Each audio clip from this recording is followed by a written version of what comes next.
if you drive to Kablonga or all these old-time neighborhoods, the difference is the trees, and you feel as soon as you're driving through, because it's calmer, it just feels peaceful. There are moments you go to these newer neighborhoods, it's like an oven, and you can't wait to get out of there because it's concrete and a sheetrock.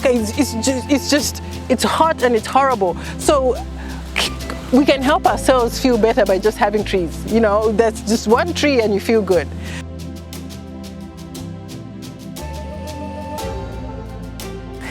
Hi, welcome to the Kumwena Greenspace project. So my name is Bujianna Banda. I've had this place for maybe going on 3 years now.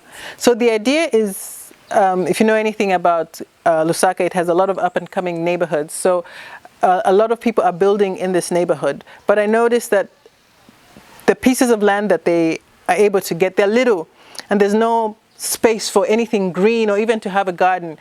So I figured people here need a green space, and also to do my part in kind of preserving nature, because there's a stream, actually 2 streams meet in the plot that I'll show you later. So we want to make sure that we can create a green space where we can, yes, benefit and make a viable business out of it, but make a green space where people can come and just have some peace of mind, enjoy the trees and enjoy nature, and see what it is like to live in collaboration with nature, not just taking out. Hey, so the plot is 4 plots together, and it starts from over here. We haven't finished with the wall fence over here because the stream comes through here. So the idea is we want to make sure that we build somewhat of a bridge and a mesh or a boundary that will stop all the plastic from coming through. At least this point of the stream will be clear of all the plastic, because we'll be able to collect it and, you know, throw it away from that part. So we're still working on that because we need the right engineers. You know, we really need to, we're playing with water here. Water is not a joke, because this stream, this is in a drought. In September, it's still running, but when it's raining, there's a lot of water because we're in, you know, we're in the valley here. So all the water coming from here comes through here. So we want to make sure that we get that right from an engineering perspective, and also from ecological permaculture perspective, that we're getting it right, so we only have the clean water going through. At some point we'll clear all this shrub, but for now we're keeping it until we have the right shrubs that we make sure that we hold the soil together and it's not being washed off. The reason why I want to stop all the plastic from here, you can't see it as well right now, but there's like thousands of plastics that are stuck right here that we have to remove somehow when we've closed this up. So we should take a close, we come and take a closer look. I'll show you how much plastic, we actually have. This is our cassava. We're still growing. We're trying to make sure that even as we are developing the plant, we're still growing. As you can see, we have lemons, we have cassava, we have papaya, we have some apple, oh, what happened to what's going on with this tree over here? Are you falling down? Something's going on. I need to, but you know, something's going to see, I guess nature is very smart. Something's going on with the main tree, but it's already sent up a new shoot to replace it. This is my eucalyptus, right? I didn't know that something's going on and it's falling off, but there you go, nature. So we have lemons growing. This is kind of just to support the project as we go along. So here, I don't know if you can catch it, but maybe from the other side, but from down under there, there's literally thousands of plastics that wash away from this, because everyone just throws everything. So it washes into the city. If we don't do anything, this goes into the stream, into the Kafua River, into the ocean, and then we have a problem. I think everybody has agency to do something. So this is the kind of thing this green space would try and do. And we also want to educate people, because if they can come and see what we can do with a little space and how conscious we are when it comes to ensuring that we're not polluting the environment, because believe it or not, people get water from this stream and drink it. So we want to be part of the solution. So if we go all the way over here, so the wall fence over there, if you see the wall fence, that's where it the plot ends, but there's stream in between, so we need to build a bridge. We haven't built it yet because we just don't want to make it easy for trespassers to cut through.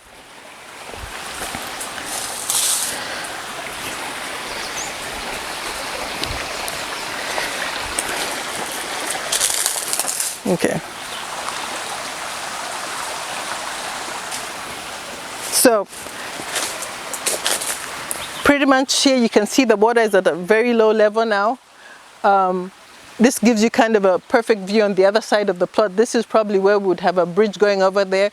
We have some tomatoes going over there. They pretty much grow without fertilizer, but we're trying to see how we can make this work.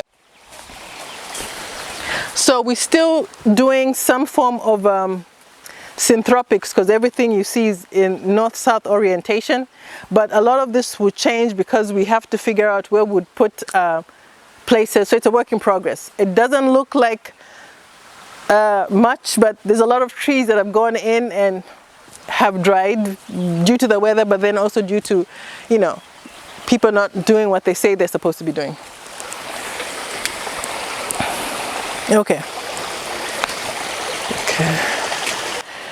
It's a big enough space that I think that if we created a green space where families in the neighborhood that, you know, don't have as much space, have a place to go where they can enjoy nature, where they can interact with nature and learn one or two things or one or two ideas that they can take back home with them. But then also, because we're by the river, or by the stream rather, we have such a huge responsibility to ensure that we are leaving it better than we found it.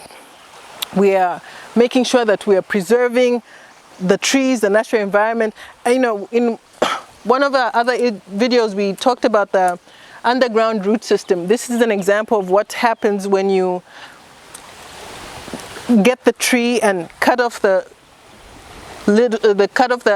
shoots, I guess, leave one. This is how much it grows within a year, because we just cut these. These are the trees that are naturally here.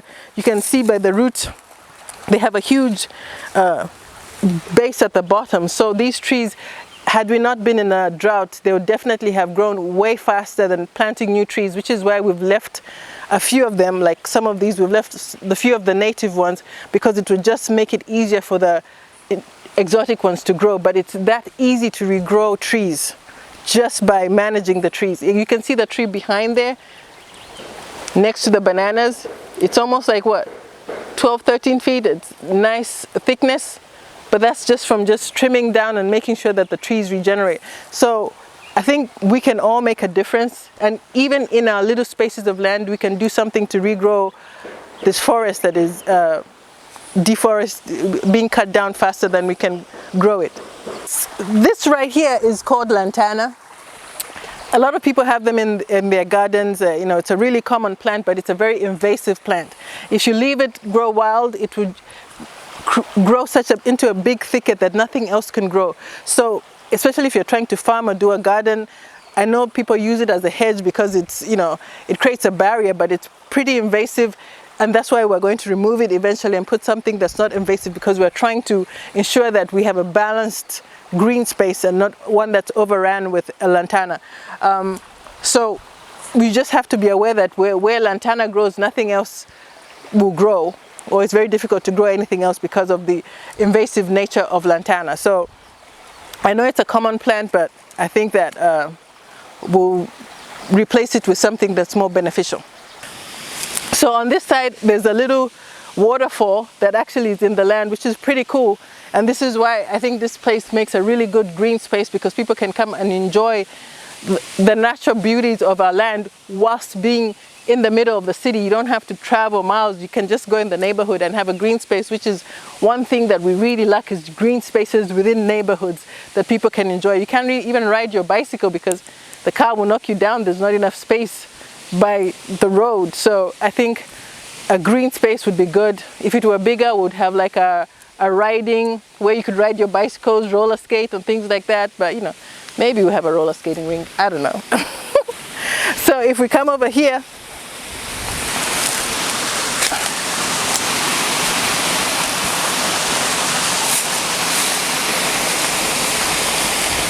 you can hear the water, right? This is September. Now can you imagine when we had a good rainy season? It's really a beautiful, when we clear all this, you can really see it's like a little falls within the city. It's really beautiful. But, you know, and I think that if we're able to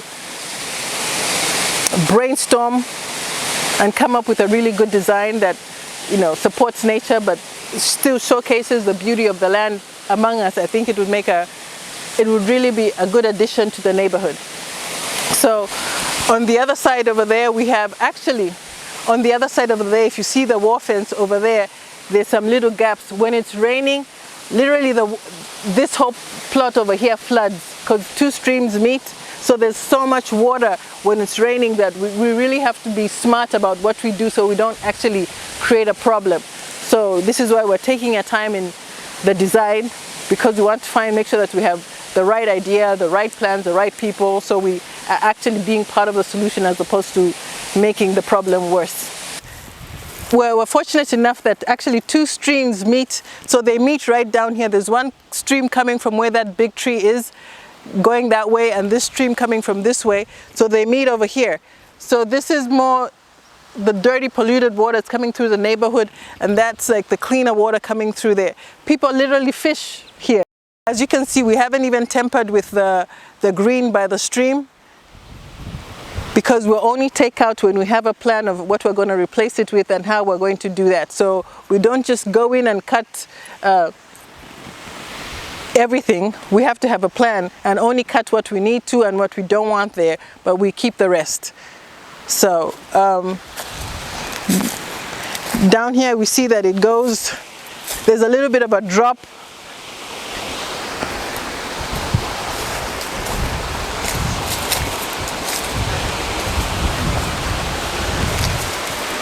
So there's a little bit of a drop from here. The stream is not as, from the waterfall, there's a little bit of a drop here. The stream gets way calmer, and then it meets up with the other stream over there.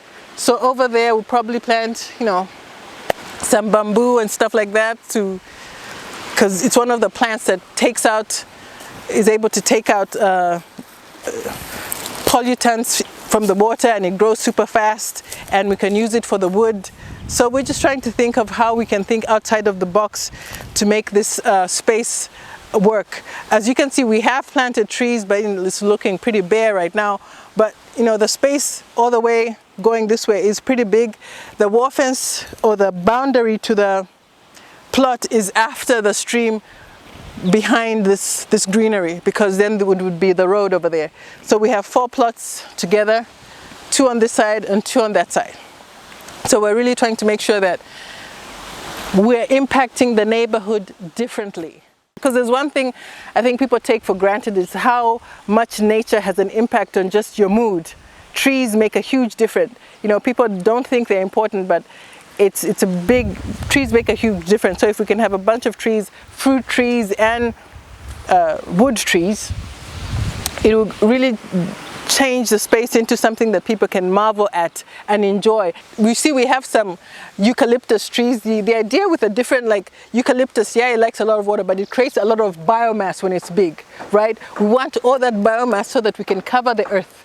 We want all that biomass so we can have biodiversity, so that the birds have a place to stay. The birds, the butterflies, and we'll plant more flowers. It will just be a space where you can come, you don't have to go to Livingstone for the falls. You can come to Kumwena for the little falls right there. But it's just something different, because everything is challenging. Everyone is going through a challenge right now, but everyone needs some kind of release, so you can be peaceful and enjoy nature without the craziness.